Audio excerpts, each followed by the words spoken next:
Do you think there is the very real possibility that you could see another conflict in this region? Or do you think that things are starting to de-escalate? That's obviously what Serbia tried to do on Sunday, 24th of September, but they failed.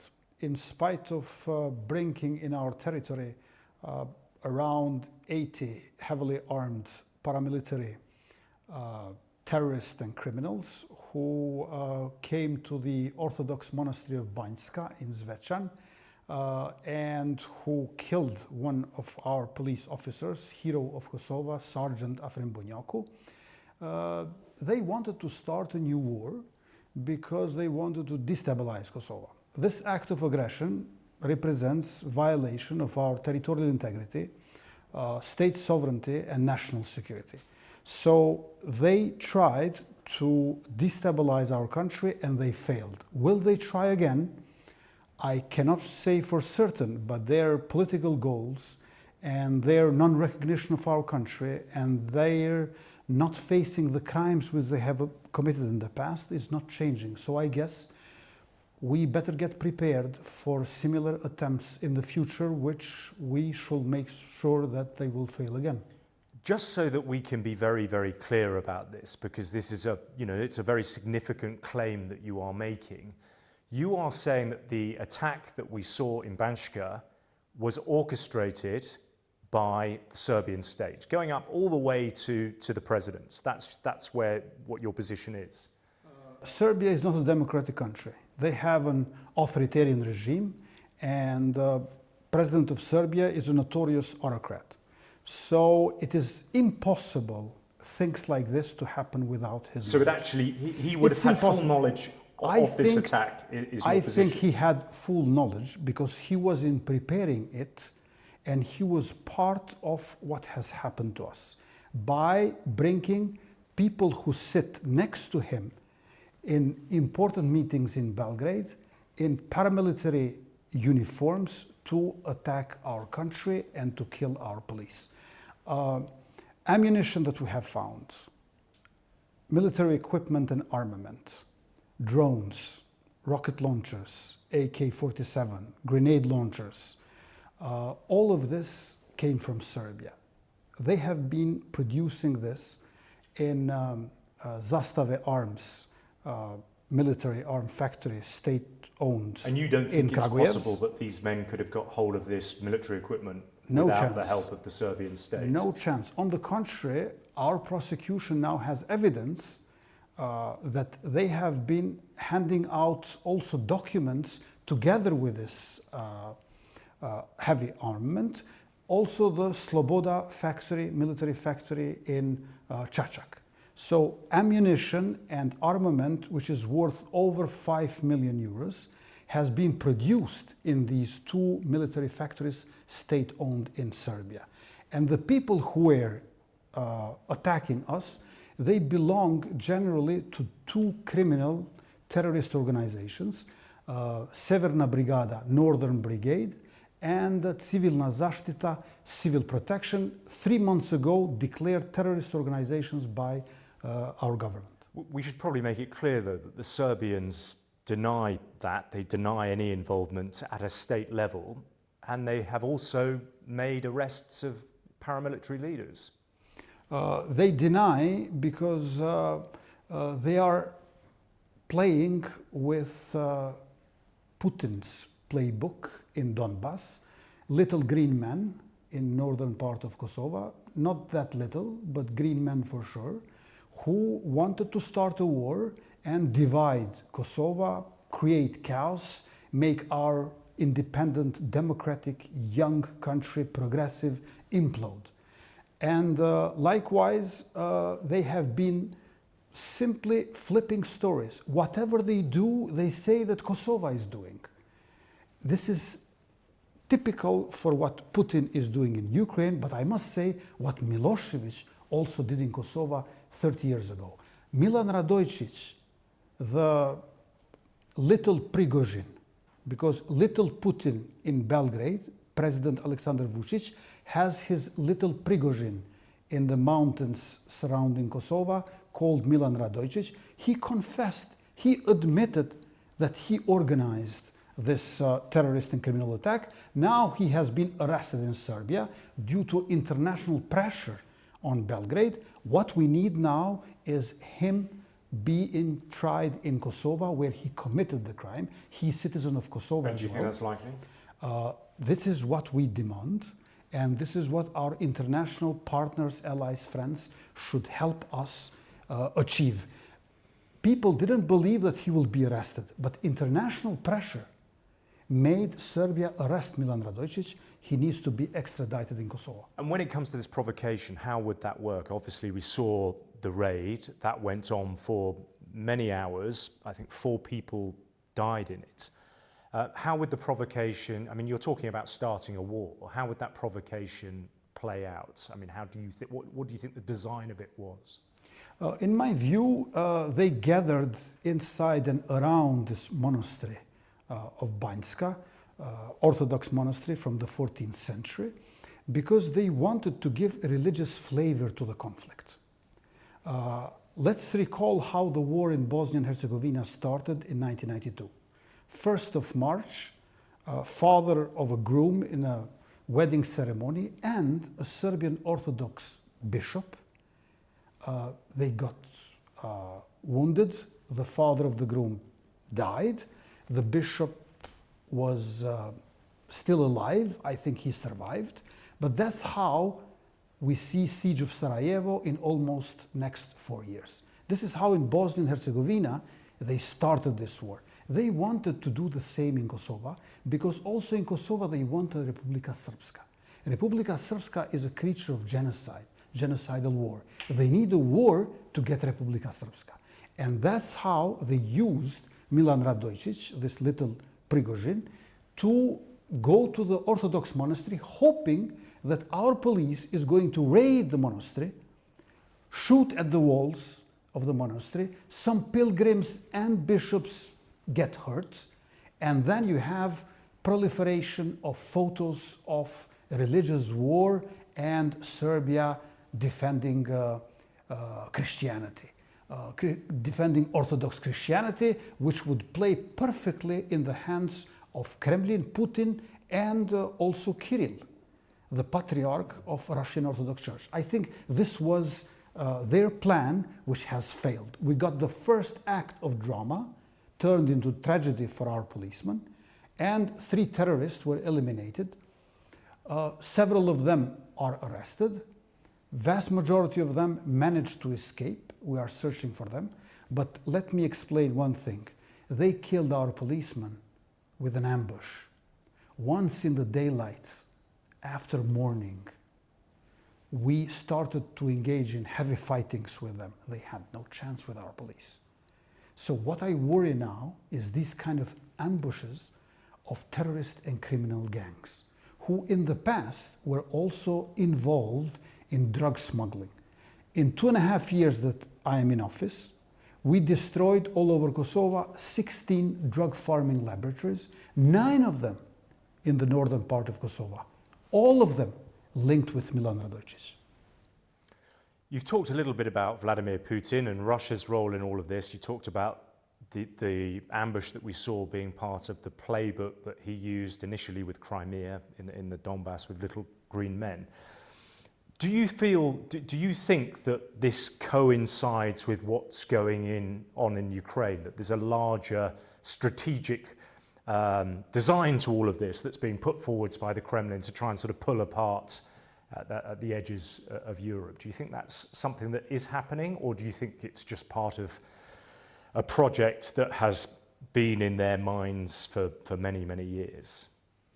Other than Belarus in Europe, the closest country and government and president to Kremlin is Serbia. And there is a plethora, an ensemble of links, energy, military, hybrid war that Serbia and Russia enjoy together. In 2021, before Russian invasion in Ukraine, there has been 104 joint military exercises between Serbian army and Russian army. The most famous 2 being Slavic Shield and Slavic Brotherhood. They play with the Slavic brotherhood. But as the famous author from Czech Republic, Havlicek, 180 years ago wrote, Russian Empire, when they expand, everything Russian they call Slavic. And after they expand, after they accomplish ethnic cleansing and genocide, and their hegemony gets materialized, everything Slavic becomes Russian. And here, Belgrade and Moscow, historically, culturally, have also strong links. What worries me most is that Gazprom owns 56% of oil industry of Serbia.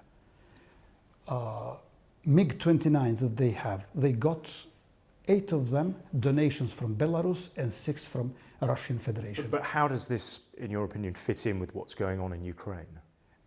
Well, I think that Russia lost the war, but is trying in a criminal way to defend territories that they occupied in Ukraine.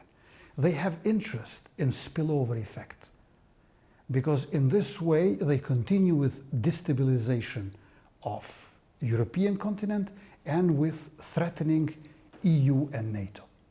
And Serbia is a place and is a tool through which they can outsource their hegemony. If Russian Federation will try to destabilize countries in its neighborhood, then Russian Federation would have to directly engage. But in the case of Serbia, they can have Serbian army and Serbian paramilitary groups to do this on their behalf. So your argument is they're doing it by proxy? I think so. 40% of parliamentary friendship group, Serbia, Russia, 40% of the parliamentary MPs in Serbia belong to this group. Can you imagine? We have Kosovo British friendship group, a dozen of MPs. 40%, 99 MPs in Serbian parliament out of 250 are in the friendship group Serbia-Russia. Okay, can we look at some of the claims that have been made by Belgrade now as to Kosovo's and your role in all of this? I mean, they claim that as a result of nationalistic policies adopted by you, the kinds of raids that we're seeing where there are, ethnic Serbs, that has exacerbated tensions. People feel intimidated, and actually, what we saw, the ambush, is a product of your own policies. I mean, that's the claim being put forward by Belgrade. What would you say to that? Well, in order to attack, they like to portray themselves as victims, but facts on the ground speak otherwise. The only person who is more hated in Serbia than myself is Nenad Rašić, my Serbian minister. And his deputy, Radojica Radomirović, is from Ljeposavić. And the son of my deputy minister got 10 days kept in prison just because these are Serbs who are integrated now. So you don't think the Serb minority here, or elements of them, do feel intimidated? They are intimidated by Belgrade. They are bullied, pressured, threatened by Belgrade. They have to fear Belgrade, never me. I'm having meetings with them every day. But it's not easy for me to stop Belgrade from bullying them. What about the raids? I mean, that creates a climate of fear amongst some people. Whenever we arrest these criminals, rest assured, it's not only Serbs. There are Albanians, Bosniaks, and other communities. Because organized crime is multi-ethnic. Wherever you have development, multi-ethnicity works. When the organized crime is local, national, you have profit for the criminals. But when it's cross-border, transnational, you have super profit. That's why whenever we did these raids, we ended up arresting from all ethnicities, but majority of them being Serbs in the north. So it isn't targeted of course not. Against the Serb This population. has nothing to do with ethnicity or identity of people whatsoever. It has everything to do with criminal actions and behavior. What would you like the international community to do now? What would you like to see happen? I mean, we're seeing more peacekeepers coming in. Do you think that will dial down the temperature and make things better? Or would you like to see other things as well? We need to have security for Kosovo, sanctions for Serbia. Security meaning, first of all, security of our border. which is quite long when it comes to our northern neighbor, Serbia. So you want more peacekeepers here? More peacekeepers who will patrol together with our police along the long border in mountainous regions between Kosovo and Serbia. This is number one. We need condemnation for Serbia. They are going to repeat their crimes if there is no condemnation by EU, NATO, US, UK. And what else we need is these terrorist organizations that we declared so 3 months ago, Northern Brigade and Civil Protection, they should be declared terrorists by our friends, allies and partners. Around the border of Kosovo, there are 48 forward operating bases. 28 are military, 20 are gendarmeria. Why forward? Forward to where? So it is like a horseshoe around our country by military and gendarmeria bases of Serbia. They should be removed from there. They are abusing, with the decision of NATO, to lift the ground safety zone in summer 2001. For 2 years, there was a 5-kilometer ground safety zone around territory of Kosovo. After 2 years, it has been removed, and all over in that strip around our country, there are these 48 forward operating bases. Look at their status, forward operating bases. So the military posture of Serbia, you think, needs to be changed in the international community. Actually, how would that happen, though? I mean, does that sound realistic? Well, there is a cooperation also between Serbia and the West. For example, Serbia has partnership for peace with NATO. Serbia wants EU money. Serbia wants American tolerance, meanwhile getting Russian guns and Chinese investments. So I think now it is the time to start a new chapter where the democratic West will tell Serbia that this Putin playbook kind of actions in Kosovo should be terminated once and for all. You talk about the condemnation from the West being stronger. We have heard some strong words from Brussels. We have heard strong words from the State Department. Not strong enough, though? I think that latest condemnations is stronger than before. But what has happened to our country is even worse than this condemnation. I want strong condemnation by everyone, and I want security for Kosovo, and these words of condemnation to become acts of sanction. Troop movements towards the border, you've talked about these forward operating bases. Have you seen, is your intelligence telling you that that armour has been moved back from the border? There are time and again military exercises around the border of Kosovo where they bring artillery. Has it gone back? Has there been a de-escalation in the amount of armour? We still don't have proofs that they have been removing them as they have been promising, apparently, to our Western allies. However, from 50 to 150 armed people are in each of these forward operating bases. Forward operating bases should be removed from there. Number one, their status is wrong. Number two, their presence is intimidating. And how worried are you about the future? Is that something after... I am worried, but at the same time, we are the most democratic, progressive country in the Western Balkan Six. Transparency International, World Justice Project, IMF, World Bank, economic growth, all of this show that Kosovo has a great future ahead. However, we need to protect this, and now it is the time to strengthen our capacities and to condemn Serbia. And without recognition from Serbia, without recognition from China, Russia? We have an agreement with Serbia. We have a basic agreement with Serbia of de facto recognition. That must be implemented. Hopefully in the future also Russia and China will change. But meanwhile, we stick to the fact that 26 out of 30 NATO members recognize us, 22 out of 27 EU members, and all of the G7 countries. And the breakdown in mediation talks with the European Union, how significant is that? We cannot go back to business as usual. After September 24th, nothing is the same. And tolerance of violations of basic treaty that we have agreed with Serbia in February this year also contributed to this kind of situation. Brussels is a referee which should hold the whistle and blow it every time there is a breach, a violation of the agreement. Article 3 of the Basic Treaty says that parties should solve their disputes by peaceful means, and they should refrain from threat or use of violence.